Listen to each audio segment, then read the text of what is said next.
Champak one जंगल में सभी पक्षियाँ एक साथ मिलजुल कर खुशी खुशी रहा करते थे।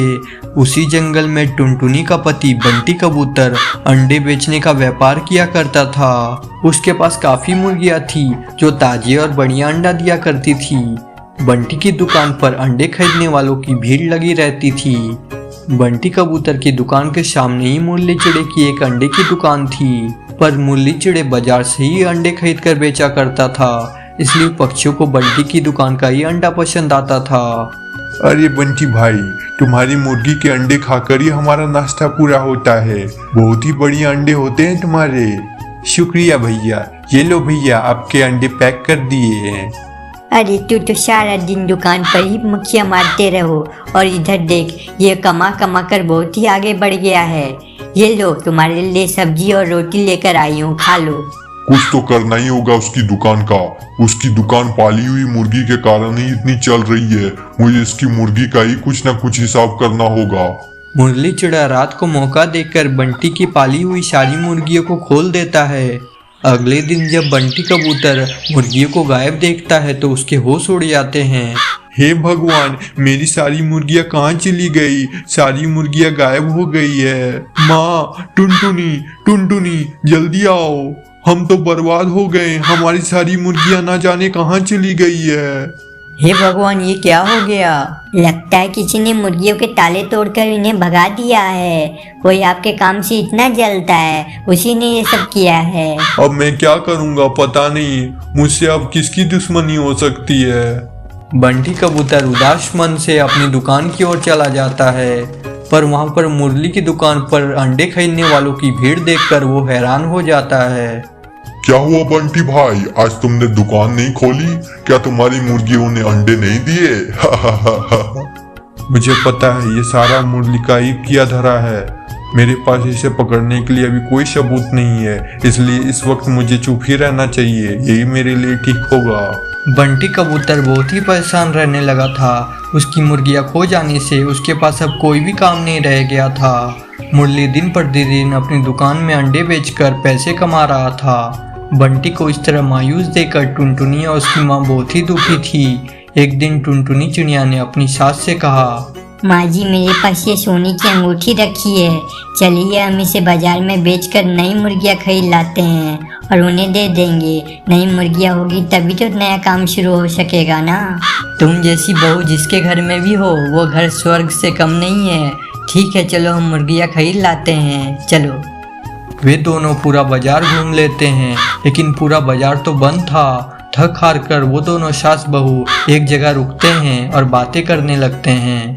अरे माँ जी, आज तो पूरा बाजार ही नहीं लगा। पता किया तो एक हफ्ते बाद ही बाजार लगेगा।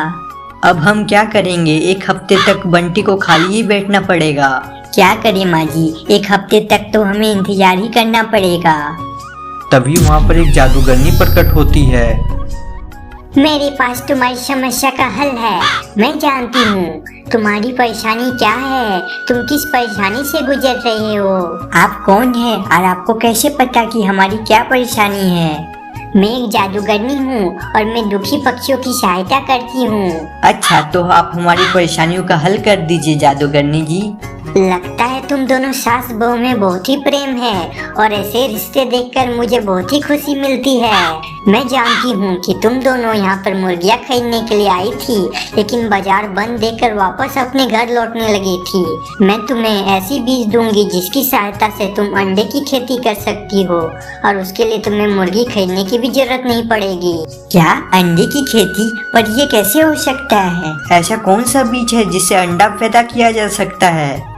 ये रहे वो बीज। इन्हें अपने घर के आंगन में डाल देना और फिर ये अपना जादू दिखाना शुरू कर देगा। पर ध्यान से, एक दिन में 5 ही बीज लगाना, वरना बहुत ही गड़बड़ हो जाएगा। इस बात का ध्यान रखना हमेशा। आप चिंता मत करो, हम इस बात का ध्यान रखेंगे। घर जाकर टुनटुनी और उसकी सास ने सारी बातें बंटी को बता दी और जादूगरनी की दी गई बीज को अपने घर के आंगन के मिट्टी में डाल दिया। माँ और टुनटुनी, तुमने कभी सुना है कि अंडे की भी खेती हो सकती है? तुमने उस जादूगरनी की बातों का विश्वास कैसे कर लिया कि इस बीच में जादू है? अब तो कल ही पता चल पाएगा कि क्या सच है और क्या झूठ। अगले दिन बंटी कबूतर जब सो के उठता है तो टहलते टहलते अपने आंगन में जाकर देखता है तो वो भी हैरान हो जाता है। अरे दोनों जल्दी आओ जल्दी। क्या हुआ, सुबह सुबह क्यों चिल्ला रहे हो? ये देखो हमारे आंगन में सच में अंडे की खेती हो गई है, पेड़ पे अंडे उगाए हैं। मैंने तो तुम्हें पहले ही कहा था ना कि ये एक चमत्कारी बीज है। रोजाना 5 बीज डालने से अगले दिन 500 अंडे उगाएंगे। हाँ हाँ, ये तो सच में जादू हो गया। अब हमारे घर के आंगन में ही अंडे की खेती हो सकेगी। बंटी बेटा, अब तुम्हें घबराने की कोई ज़रूरत नहीं है। अब हमारे घर के आंगन में ही अंडे की खेती होगी, तो इन्हीं अंडों को तुम अपनी दुकान में बेच दिया करना, ठीक है? इससे हमारा काम भी चल जाएगा। तुम सही कह रही हो माँ, फिर से हम अपनी दुकान पे अंडे बेच सकेंगे। ये सब तुम दोनों की वजह से हो पाया है। टुनटुनी और उसकी सास रोजाना अपने आंगन में बीज डालती और अगले दिन 500 अंडे उगाते। धीरे धीरे करके बंटी का काम चल पड़ा। अब बंटी अपनी दुकान के अलावा बाहर के दुकानों पर भी सप्लाई करने लगा था, जिसकी वजह से वो धीरे धीरे अमीर भी होने लगा था। ये सब देख मुरली उससे जलने लगा था। जब उसे सच्चाई पता चली तो वो अपनी पत्नी से बोला, तुम्हें किसी भी तरह बंटी के घर आ जाना है और जादुई बीज चुरा कर ले आना है, समझी ना, ताकि हम जादुई बीजों से अंडे की खेती कर सके। तुम चिंता मत करो, मैं चाय पीने के बहाने उसके घर जाऊंगी और सारा बीज चुरा कर ले आऊंगी। फिर हम रोजाना अंडे की खेती कर सकेंगे। मुरली की पत्नी बहाने से टुनटुनी और उसकी सास के पास जाती है और बातों ही बातों में सारा बीज चुरा कर लौट आती है। ये देखो मैंने कितने सारे बीज लाई हूँ। तुम एक काम क्यों नहीं करते, एक मुट्ठी पर बीज अपने आंगन में डाल दो। जितने ज़्यादा बीज होंगे उतने ज़्यादा ही तो अंडे उग पाएंगे और उतनी ही ज़्यादा कमाई हो पाएगी। मुरली अपनी पत्नी के कहने पर एक नहीं बल्कि 2 मुट्ठी भर बीज अपने आंगन में फैला देता है। और जादूगरनी के कहे अनुसार अगले दिन जब मुरली और उसकी पत्नी सोकर उठते हैं तो वो दोनों घबरा जाते हैं। उनका पूरा घर अंडे से भरा हुआ था और वो दोनों भी अंडे के नीचे दब गए थे।